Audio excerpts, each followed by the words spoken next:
Welcome to India reforms judicial reforms. मैं doctor Kapil Kakkar, psychologist, social activist और social reformer, आपका एक और वीडियो में स्वागत करता हूं, जहां पे आज मैं आपसे बात करूंगा कि ये जजेस कब तक कॉन्स्टिट्यूशन के पीछे छुपते रहेंगे।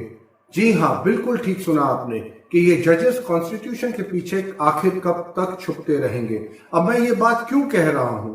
हमारा कॉन्स्टिट्यूशन ऑफ द कंट्री बिल्कुल क्लियर कहता है अपने प्रियम्बल में जस्टिस, बट ये जो जजेस हैं ये लोग सब कुछ करते हैं पर जस्टिस नहीं देते। तो ये क्या देते हैं? ये तारीख पे तारीख देते हैं, ये इंटरिम ऑर्डर्स गलत पास कर देते हैं, ये गलत जजमेंट्स पास कर देते हैं किसी को हेल्प करने के लिए, ये करप्शन में इंडल्ज करते हैं। तो ये जो जजेस है, right from the lower court to the high court to the supreme court, जब ये हमारे देश में कोई 20-22 हजार जजेस है, जब ये जजेस कॉन्स्टिट्यूशन के पीछे छुप तो जाते हैं, जब इनके ऊपर उंगली उठाई जाती है और लोगों को कंटेम्प्ट में पनिश कर देते हैं, बट ये लोग खुद ही कॉन्स्टिट्यूशन को हर टाइम अब्यूज कर रहे हैं। जैसे मैंने कहा, ये अब्यूज करते हैं जब ये आपको तारीख पे तारीख देते हैं डिस्पाइट दोनों लॉयर्स अवेलेबल होने के। ये कॉन्स्टिट्यूशन ऑफ इंडिया को तब अब्यूज करते हैं जब ये एक साइड की सुनते हैं और दूसरे साइड की ना सुनते हुए उसके अगेंस्ट ऑर्डर पास कर देते हैं। ये कॉन्स्टिट्यूशन ऑफ इंडिया को तब अब्यूज करते हैं जब ये लोग बेधड़क होके गलत ऑर्डर पास कर देते हैं या गलत जजमेंट पास कर देते हैं और इनके ऊपर कोई उंगली नहीं उठा सकता, क्योंकि इन्होंने अपने आप को कॉन्स्टिट्यूशन ऑफ इंडिया के पीछे छुपा के रखा हुआ है। अब आप देखिए कितना विरोधाभास बात है।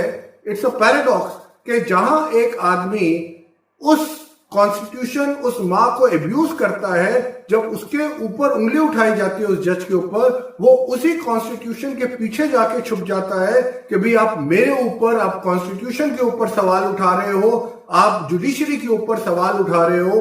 पर सवाल यह है कि जुडिशरी और कॉन्स्टिट्यूशन के ऊपर आदमी सवाल उठाएगा ही उठाएगा जब इस देश में 3.3 करोड़ केसेस पेंडिंग है, जब इस देश में supreme court of India 80% cases को फर्स्ट हियरिंग में ही रिजेक्ट कर देता है और कहता है जो हाई कोर्ट ने फैसला दिया है वही सही है। जब इस देश में जो जजेस हैं वो जो लोग आते हैं रिलीफ के लिए, उनको धमकी देते हैं, उनको कॉन्डेसेंडिंग लुक देते हैं, उनको कंटेम्प्ट की नजर से देखते हैं, तो इस देश के अंदर जस्टिस जो है आज की डेट में एक राइट ना बन के एक प्रिविलेज बन गया है। और कॉन्स्टिट्यूशन ऑफ इंडिया का प्रियम्बल जस्टिस को कहता है it is our right. Of course it is our right, it is not a privilege. However, today जजेस have become the honors and the lords of this country who can get away by doing anything as the common man continues to suffer. तो time आ गया है जब ये जजेस constitution of India को abuse करते हैं, इनको बख्शा नहीं जाना चाहिए, इनके ऊपर अकाउंटेबिलिटी इमीडिएटली बिठानी चाहिए।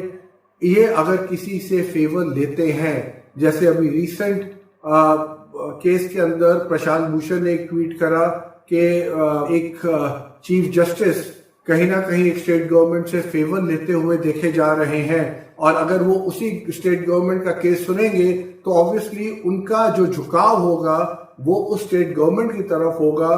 तो जब एक सीनियर लॉयर प्रशांत भूषण, जो कि इस लाइन में इतने डिकेड्स रहा है, जब वो ये चीज कहता है, इसका मतलब है he understands the nitty and gritty of the system, how these judges take favors, how they indulge in corruption, how they give wrong judgments, and when these people, these buggers, the judges of this nation, who are around 22,000 in numbers, when they give wrong judgments, they are abusing the Constitution of India and the government of the day. Till date, in fact, no government has taken any concrete step against these judges, and these judges have been absolved। जब ये retire हो जाते हैं तो उसी judiciary को गालियां निकालते हैं, उसी जुडिशरी में खामियां निकालते हैं। जब उस जुडिशरी का पार्ट होते हैं तो उसी जुडिशरी को कॉन्स्टिट्यूशन, मैं फिर रिपीट कर रहा हूं वर्ड कॉन्स्टिट्यूशन, के पीछे छुप के जो एक आम आदमी जो ठीक होता है, जो जजेस को एक्यूज करता है, उसी को ये लोग पनिश करने की कोशिश करते हैं थ्रू कंटेम्प्ट ऑफ कोर्ट। तो समय आ गया है friends that we need to change this landscape of judiciary where these judges should not be allowed to go scot-free, whatever may be the case.